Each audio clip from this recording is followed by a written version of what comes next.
Bonjour à tous, c'est Alexandre. Alors aujourd'hui on continue un petit peu des vidéos pour vous donner des astuces pour essayer d'améliorer un peu votre quotidien. Euh, Tout simplement parce qu'il y a pas mal de cas récurrents qui me viennent spontanément, c'est des personnes qui sollicitent en fait mon aide parce qu'il y a quelques problématiques dans leur vie. Et donc j'en profite pour partager à tous ces différents cas qui peuvent tous nous concerner pour qu'on ait des éléments et potentiellement qu'on puisse détecter des problématiques avant qu'elles ne s'aggravent et qu'on ait des outils en fait pour y travailler. Alors je continue un petit peu cette série de vidéos un peu sous forme de FAQ pour que ça puisse aider tout un chacun. Cette vidéo, c'est comment reprendre en fait son pouvoir.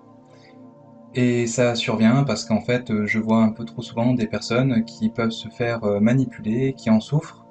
Alors ça peut être dans différents contextes, ça peut être dans le contexte professionnel, ça peut être dans le contexte du couple, notamment quand on est en contact avec ce qu'on appelle un pervers narcissique, quelqu'un qui va essayer de nous manipuler pour essayer de nous transformer et nous amener à faire ce qu'il a envie. Donc ça c'est... Bon, chacun est comme il est, il n'y a pas de jugement, c'est juste qu'il faut savoir que les personnes qui sont au contact avec ces êtres, qui nous font vivre ça, elles ont une leçon à apprendre derrière. C'est pas neutre, c'est-à-dire qu'il faut à un moment donné qu'elles comprennent qu'il faut qu'elles soient souveraines et qu'elles reprennent leur pouvoir. Alors qu'est-ce qu'on entend aujourd'hui par pouvoir? Eh bien, ça va être notre libre arbitre, notre lumière, nos énergies que d'autres peuvent potentiellement nous prendre au quotidien sans même qu'on s'en rende compte. Donc après, le libre arbitre, ça va être des libertés aussi, c'est-à-dire les libertés de penser, les libertés d'agir dans notre quotidien. Et ça peut être aussi sous des formes d'énergie comme l'argent, par exemple. Alors il y a des êtres qui sont tout autour de nous, ou des sociétés, ou ça peut être également des entités. Ça peut être aussi dans le contexte du travail où il y a des choses qui vont nous prendre nos énergies, notre libre arbitre, nos libertés, et qui vont du coup diminuer d'intensité notre lumière. Et donc au fil de l'eau, petit à petit, à force de nous prendre nos énergies et notre libre arbitre, etc., eh bien ça va nous prendre notre lumière. On aura beaucoup moins de capacité à rayonner de l'amour, et donc, du coup, ces formes de pouvoir, de puissance qui vont nous asservir, ce sont des rôles qu'on va jouer, donc de victime ou bourreau. Donc après, vous pouvez réfléchir, parce que dans votre quotidien, très certainement, vous prenez les énergies des autres, vous vous servez de leurs énergies, ou ça peut être de leur argent, ou beaucoup de choses comme ceci, pour vous nourrir, vous, vos propres énergies, alors qu'il y a d'autres façons de le faire. On va donc vous mettre sur votre chemin tout un tas d'expériences pour que vous puissiez comprendre qu'il y a des illusions qui sont autour de vous, qu'il y a des manipulations et qu'il y a des êtres qui veulent justement se nourrir de vos énergies. Et à un moment donné, c'est à vous d'agir, de savoir reconnaître ça et de vous en protéger. C'est pour ça qu'il est important régulièrement de prendre un temps de réflexion, ça peut être une méditation, ou ça peut être prendre un temps sur vous, pour réfléchir à tout ce qui vous a servi d'une manière ou d'une autre. Qu'est-ce qui se nourrit de vos énergies? Qu'est-ce qui vous prive de votre libre arbitre, de vos libertés? Qu'est-ce qui se nourrit de votre pouvoir, de votre argent? Ou ça peut être aussi de ce qu'on appelle un territoire. Donc c'est voilà, une réflexion à mener régulièrement pour ne pas à un moment donné se trouver dans un état où on est complètement vidé de nos énergies, ça ne va pas bien, on est presque au fond du trou, alors que si on fait ce travail régulièrement en prévention, ça nous évite justement de tomber dans ce cas de figure et de réfléchir comment se protéger dans notre quotidien de ce genre de phénomène. Alors toutes ces notions de territoire, de pouvoir, d'argent, ça nous éloigne en fait de ce que l'on est. Sur un plan un peu plus spirituel, on est tous frères, ouais, et la Terre ne nous appartient pas. Donc tout ce qu'on peut vivre ici, il faut comprendre que c'est temporaire, ça nous permet de vivre nos expériences, mais rien n'est éternel. La notion de pouvoir nous éloigne en fait de tout ceci, de tout ce qui est monde spirituel. Ça va plutôt nous rapprocher de tout ce qui est guerre, tout ce qui est conflit, tout ce qui est désir, tout ce qui est souffrance. Et on se rend compte qu'il y a un certain clivage en fait, même dans ce monde, où il y a un monde où il y a l'argent, le pouvoir, etc. donc ce qu'on va retrouver assez facilement dans le monde occidental, où eh bien, tout est une course au pouvoir, à l'argent, au territoire, etc., qui nous éloigne en fait de tout ce qui est spirituel et tout ce qui est amour. Et une autre partie du monde où on est plus dans une pauvreté, où on est plus en fait dans la recherche de biens matériels pour le court terme, pour pouvoir se nourrir, pour pouvoir se loger, enfin des choses simples en fait et basiques, et qui par contre eux sont beaucoup plus bien dans la spiritualité et dans l'entraide que nous.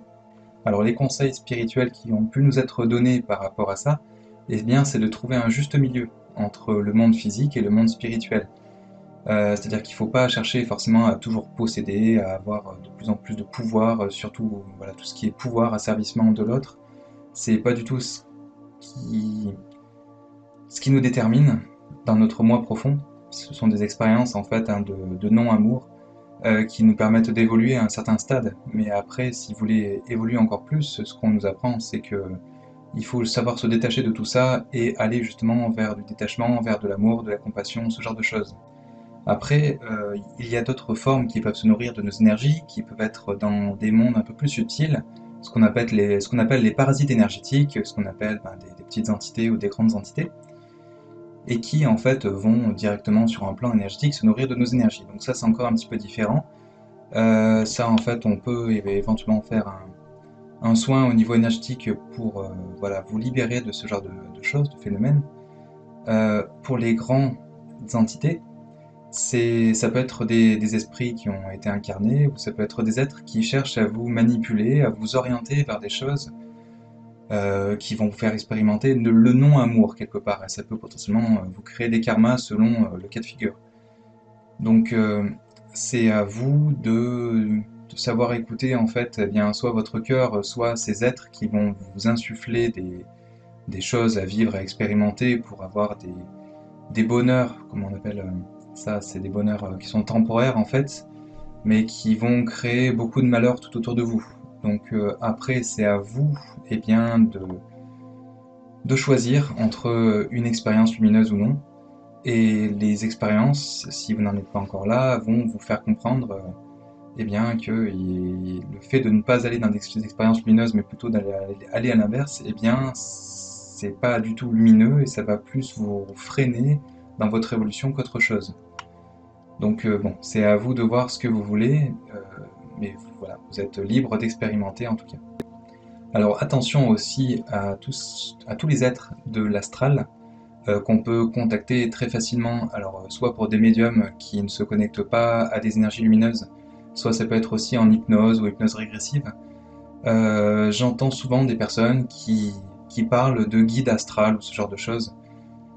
Alors, il faut comprendre que ce qu'on entend par guide dans le spirituel, ce sont des guides qui sont au niveau christique, hein. Ça n'a rien à voir avec l'astral, ce sont des guides qui sont beaucoup plus haut en vibration, qui sont vraiment dans l'amour et inconditionnel, qui nous demandent rien du tout en retour, qui sont là vraiment dans l'amour pour nous faire évoluer et qui donnent de tout leur temps en fait pour ça, hein, pour nous, avec beaucoup de patience. Et du coup, dans l'astral, on peut tomber sur n'importe quoi. On peut tomber sur des êtres, effectivement, qui peuvent être plus ou moins lumineux, qui sont de passage, comme on peut tomber sur des êtres qui sont là parce que, justement, ils sont dans des basses vibrations et donc ils sont dans ces niveaux-là et c'est pas pour rien. Donc de là, les écouter, attention, parce que souvent il y a des pièges et il y a des manipulations, des illusions. Donc je vous conseille de vous méfier de tout ce qui est dit à ce niveau-là, parce que derrière, c'est souvent des choses qui sont fausses. Donc ne pas prendre pour argent comptant toutes ces expériences, ça peut être intéressant d'entendre ça comme une voix parmi tant d'autres, hein, comme une expérience, on va dire, hein, tout simplement. Maintenant, de là à se baser là-dessus pour ben, mettre en place une spiritualité, c'est dangereux. Surtout que vous allez pouvoir avoir des messages ou des contacts qui peuvent être nocifs pour votre santé mentale ou votre santé même physique. Donc attention à ce genre de phénomène. Alors un médium va pouvoir, enfin lorsqu'il est connecté à un guide de lumière, vous donner des informations, des choses qui sont très lumineuses, qui vont pouvoir vous rassurer, vous faire en sorte que vous vous sentiez bien, parce que ça va être pleinement adapté à vous-même, et il n'y aura pas de forme de dépendance derrière, c'est-à-dire que vous n'allez pas forcément ressentir le besoin de reprendre rendez-vous une semaine ou deux derrière. Normalement, un médium, on est censé en voir un tous les ans à peu près, peut-être un petit peu plus tôt si vraiment il y a une urgence ou s'il y a vraiment un problème. Ou... Voilà, après c'est à vous de juger. Mais c'est malsain d'avoir une dépendance envers des médiums, surtout s'il y a une dépendance, ça peut être une origine, soit vous-même qui êtes dépendant, et ça c'est à vous de travailler là-dessus, soit c'est que vous êtes en lien plutôt avec de l'astral qui vous met dans un cercle vicieux où il y a de la dépendance. Ça peut être de la dépendance affective, ça peut être la dépendance de biens matériels ou après des choses qui vous retiennent un petit peu à ce monde physique et qui ils peuvent en jouer justement pour vous attirer à eux et vous soutirer beaucoup d'argent en fait. Donc attention aussi à ce phénomène. Lorsqu'on est en lien avec des êtres d'amour, on va tout de suite ressentir des messages qui sont très bienveillants, qui sont dans l'amour, ce sont des êtres qui sont très patients. On peut leur poser 10 fois la même question, ils vont nous répondre la même chose, mais gentiment, sans s'énerver. Ça peut être une méthode notamment pour reconnaître d'où vient l'origine d'un message. Alors il y a aussi des personnes qui peuvent vous mettre dans une forme d'illusion ou de manipulation, mais même sans le vouloir. C'est qu'en fait, elles-mêmes sont persuadées d'avoir les bonnes informations. Donc il faut se méfier des personnes qui pensent tout savoir sur tout. C'est pour ça qu'il faut expérimenter ou avoir plusieurs sons de cloche, en tout cas, pour voir s'il y a des choses qui reviennent et des choses qui vous parlent. Il faut savoir aussi écouter votre cœur, tout simplement. Qu'est-ce que votre cœur vous dit sur cette façon de penser ou sur une autre. Il faut comprendre qu'en fait, on est des êtres incarnés, donc on est limité aussi par rapport à notre incarnation. On est dans un monde qui est plus ou moins d'illusion par rapport à ce qu'on est réellement au fond de notre cœur, mais on est là pour expérimenter. Donc, je veux dire, c'est notre réalité. Hein. Je vous apprends rien par rapport à notre réalité que vous connaissez aussi bien que moi. Donc après, derrière, pour tout ce qui est spirituel et tout ce qui est dans le monde de l'invisible, se méfier voilà, des gens qui pensent tout savoir ou qui pensent que leur expérience personnelle, ça prévaut comme étant une réalité en fait complète. Parce que, eh bien, voilà, il faut savoir être humble, on est des humains. Moi, j'ai plus tendance à faire confiance à des êtres de lumière qui ont pu être canalisés par des grands médiums qui sont très connus et reconnus, où là, ce sont des enseignements qui ont pour moi plus de valeur. Après, bien sûr, les enseignements que j'ai pu recevoir en direct, je leur fais confiance aussi. Hein. Pour moi, c'est des enseignements qui sont très lumineux et qui viennent d'être de lumière. Ensuite, on n'est pas forcément dans un monde d'amour, d'entraide, où tout est rose, hein, on s'en aperçoit bien. On est dans une société où c'est un peu du chacun pour soi, non mais on est dans une société capitaliste, etc. Donc, essayez de bien voir dans votre quotidien euh, tout ce qui vous parle dans ce que je viens de décrire. Il faut essayer d'éviter de se laisser happer par tout ce qui est illusion de la vie, enfin toutes les illusions qu'on essaie de nous mettre devant les yeux pour nous manipuler plus facilement. Il y en a un peu partout, hein, on va en trouver dans les médias notamment, hein, où très souvent on voit beaucoup de manipulations, où on voit qu'il y a de plus en plus de programmes un peu sordides, ou même dans les chaînes d'information, on nous montre très souvent quoi? Ben, ce sont des meurtres, des suicides, du mal-être, des guerres. Il y en a un peu à profusion sur toutes les chaînes. On voit même qu'il y a une série qui s'appelle Crime. Bon voilà, on a tout compris. Et pourquoi ceci? Ben, en fait, tout simplement, ben, le fait qu'on focalise notre attention sur ceci, eh bien, ça donne du pouvoir en fait à ce qu'on regarde, ça nous manipule aussi.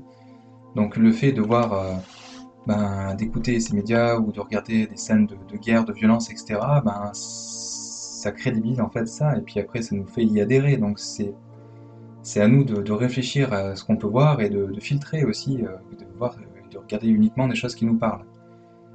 Il y a aussi le fait d'aller voter potentiellement. Est-ce que c'est vraiment quelque chose qui vous appelle? Vous donnez votre pouvoir à qui? À un système? Un système, est-ce qu'il est vraiment lumineux? Il faut se poser les questions. Et le fait de voter à droite, voter à gauche, est-ce que vraiment vous avez pu voir une différence? Un système qui était vraiment lumineux, qui prônait l'amour, la paix, ce genre de choses, en votant d'un côté ou de l'autre? Enfin, je vois pas ça du tout de mon côté. Alors après, chacun voit bien sûr ce qu'il veut, hein.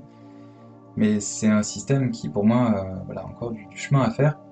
On changera très certainement de système après avoir, hein, mais pour moi, c'est pas un système qui est dans l'amour réel et de la bienveillance réelle. On, on sert plutôt des jeux de pouvoir et d'argent derrière. Enfin, pour moi, c'est assez évident. Alors après, c'est pas parce qu'il y a des traditions, des choses qui se sont toujours faites, qu'on doit forcément y adhérer. Alors bien sûr, trouver un juste milieu aux choses, mais sur le principe, on donne notre pouvoir, notre temps, notre argent, nos libertés. Pourquoi? pour quelle énergie, pour nourrir quelle énergie. Il faut comprendre et réfléchir un petit peu à ce qui est derrière, et c'est pas parce que quelque chose est ancré et est déjà là depuis des siècles que ça sert quelque chose qui est depuis toujours lumineux, qui est dans la bienveillance. On se rend bien compte que notre système aujourd'hui, il nourrit toujours des guerres, enfin il y a toujours des choses qui sont très sombres derrière, des choses qu'on a l'impression voilà, de confier des clés de notre pouvoir à des êtres qui sont peu développés sur un chemin d'amour et de lumière, de partage, on s'en rend bien compte. Donc c'est comme si vous confiez votre voiture à un élève de maternelle à un moment donné, c'est forcément, vous finissez régulièrement dans le mur, quoi, c'est normal. Donc après, c'est à vous de reprendre votre pouvoir et à ne pas confier justement votre pouvoir à n'importe qui. C'est là où il y a toute une réflexion à faire. On retrouve aussi régulièrement ceci dans le couple, où en fait, il n'est pas normal que quelqu'un, un des deux êtres du couple, bien, prenne le pouvoir et écrase l'autre. Il lui demande de faire toutes les tâches qu'il n'a pas envie de faire, et puis il lui demande pas du tout son avis, ou il essaie de le manipuler d'une manière ou d'une autre pour qu'il arrive à ses fins. Ça, c'est pas du tout quelque chose de lumineux, et ça risque de vous créer des karmas, et vous allez ensuite le payer et en souffrir. Et une fois que ce sera le cas, ce sera trop tard. Ce sera peut-être une personne qui va vous quitter pour quelqu'un d'autre. Parce qu'à un moment donné, elle aura fait un travail sur elle-même et elle aura compris justement l'expérience qui est derrière, ce que vous lui avez fait vivre, comme quoi il faut qu'elle reprenne sa souveraineté et son pouvoir, et que, eh bien, elle retrouve quelqu'un d'autre avec qui elle pourra vivre dans le bonheur et en harmonie. C'est pour ceci que dans un couple, l'amour inconditionnel a toute sa place, c'est-à-dire qu'il faut aimer l'autre mais sans rien ne vouloir en retour derrière. Il faut essayer de trouver des petits plaisirs en voyant le bonheur de l'autre dans les yeux de l'autre en fait, hein, vous allez voir, vous lui faites un cadeau, vous essayez de le rendre ou la rendre heureuse, et vous verrez que quelque part ça va vous rendre heureux ou heureuse. Ça va refléter ce bonheur et cet amour dans votre cœur. Et c'est quelque chose à travailler en fait, hein, pour ceux qui ne connaissent pas ça. Parce que c'est quelque chose de très puissant et qui fait qu'on est heureux d'être ensemble, être heureux d'être en couple. Alors après, l'amour inconditionnel, c'est facile à mettre en place dans un couple, hein, pour ceux qui... Alors je dis pas pour tous, hein, mais en tout cas, c'est plus facile à mettre dans un couple que de le mettre en place en dehors du couple.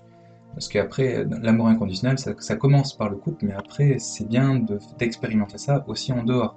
De donner notre temps, notre amour, notre énergie, ça peut être de l'argent aussi, en fait, à quelqu'un qui est dans la détresse, qui a ce besoin-là. Donc c'est une expérience, et vous allez voir que en prenant justement le bonheur dans le regard de l'autre, ou en le sentant heureux, eh bien ça va vous répercuter cet amour sur vous, vous allez vous sentir fier de vous, vous sentir heureux vous aussi. Alors sur un plan plus spirituel, vous êtes quelqu'un d'important. C'est pas parce que sur ce monde sociétal, justement, vous n'êtes pas quelqu'un d'important que vous n'êtes pas là-haut. Souvent, ce que disait Jésus, hein, c'est les premiers seront les derniers seront les premiers. Parce que justement, ceux qui sont dans des tâches plus ingrates, enfin, ce qu'on appelle ingrats, toute leur vie, qui n'ont pas grand-chose pour vivre, eh bien, ils vont être beaucoup plus dans la spiritualité, dans l'amour, dans le cœur, dans les choses simples de la vie, et qui va faire qu'ils vont beaucoup plus progresser que les autres. Donc ça peut être aussi une chance pour eux. On n'est pas sur Terre juste pour s'amuser avec les choses physiques et expérimenter des choses, pour être dans des plaisirs physiques. Parce que tout ce qui est dans le monde physique, en fait, dans les mondes plus subtils, ce qui nous est raconté, c'est que c'est beaucoup plus beau, beaucoup plus intense, etc. Donc beaucoup plus dans l'amour, dans la bienveillance, etc. Donc revenir sur Terre, c'est un fardeau, c'est un travail qui est dur, c'est pas n'importe qui vient pour s'incarner sur Terre. Donc c'est pas une partie de plaisir, la planète Terre. Donc pour éviter de devoir se réincarner trop souvent et de revivre des karmas et d'être dans la souffrance, il faut savoir eh bien, aller vers le côté un peu plus spirituel et travailler ce côté-là, pour essayer de chasser un peu nos parts d'ombre, et justement, les parts d'ombre, là j'en ai parlé un petit peu, hein, tout ce qui était pouvoir, manipulation, illusion, ce genre de choses, pour se nourrir des énergies des autres, euh, et pas leur faire de mal. Donc après, vous êtes quelqu'un d'important, il faut bien comprendre qu'on est tous les mêmes choses en fait à l'origine, mais on travaille des choses différentes dans nos incarnations. Donc il faut que vous arriviez à reprendre votre pouvoir et votre estime personnelle, c'est très important. Donc comprenez bien que vous ne valez pas moins que l'autre, c'est pas parce que l'autre il vous manipule et il essaie de vous écraser, ça peut être un responsable, ça peut être votre conjoint, ça peut être vraiment beaucoup de monde qui fait ça. Dès qu'il y a des notions de hiérarchie ou que vous rentrez dans une forme de hiérarchie dans votre couple, vous allez forcément être confronté à ça. Donc à un moment donné, il faut savoir mettre les choses positives et négatives sur chaque chose, voir ce qui est dans la balance, trouver un juste milieu. Et à un moment donné, ben, s'il faut quitter une entreprise ou quitter quelqu'un, pour votre propre salut, pour votre propre lumière, que vous puissiez expérimenter des choses plus lumineuses, que vous sortiez de ces vampirisations d'énergie, d'argent, de pouvoir, de libre arbitre, de liberté, eh bien il faut savoir passer à l'action à un moment donné. Donc il faut avoir ce courage-là. Vous pouvez prier pour avoir suffisamment de courage pour passer à autre chose. Ça peut être l'occasion justement de changer. Et avant de changer, réfléchissez-y, ne pas faire tout du jour au lendemain, parce que chaque changement se prépare. Il y a pas mal de choses à mettre en place pour arriver à faire un changement qui vous soit profitable sur le court terme, même si pour le moyen long terme ça vous sera de toute façon profitable. Mais il faut savoir mettre les choses en place, être dans la communication, parce que dans la communication, on peut très bien déterminer nos limites, qui peuvent changer aussi dans le temps. Vous évoluez, les personnes en face évoluent. Si dans un couple, à un moment donné, vous vous rendez compte que vous n'avez plus vos libertés, etc., et que ça vous fait tilt, vous vous dites ça va pas, ça va plus, donc à un moment donné, c'est à vous de faire du ménage. Donc faire du ménage dans un couple, dans une relation conflictuelle ou dans une relation de travail, eh bien c'est à vous de redéterminer vos limites, et si ces limites ne conviennent pas à l'autre, c'est à ce moment-là que vous allez pouvoir prendre des décisions radicales, de couper une relation, de changer d'emploi, de ce qui en fait vous perturbe au quotidien et qui vous vampirise vos énergies. Donc c'est à vous en fait de faire ce travail régulièrement, de voir dans votre quotidien qu'est-ce qui peut vous asservir, qu'est-ce qui peut prendre vos énergies, et voir au quotidien ce que vous pouvez faire pour vous libérer de tout ça, tout en gardant un certain juste milieu. Parce que le monde physique, on en a quand même besoin, bien sûr, pour vivre et pour entretenir notre corps physique. Donc on a quand même besoin d'un minimum pour se nourrir, pour se loger, etc. Donc après, à vous de trouver voilà, votre place dans ce monde sans trop exagérer sur le côté spirituel ou sur le côté physique. C'est à vous de trouver voilà, votre juste milieu selon ce qui vous parle au niveau de votre cœur et avec votre propre respect de votre libre arbitre. Voilà, j'espère que je vous aurai éclairé sur ce sujet, de reprendre votre pouvoir et votre souveraineté. Et du coup, je vous souhaite le meilleur, un bon travail par rapport à ça, et merci de nous laisser un pouce bleu si vous avez apprécié ce contenu. Et si vous voulez être informé de nos prochaines vidéos, n'oubliez pas de vous abonner. Merci, ça nous va droit au cœur et à bientôt. Au revoir.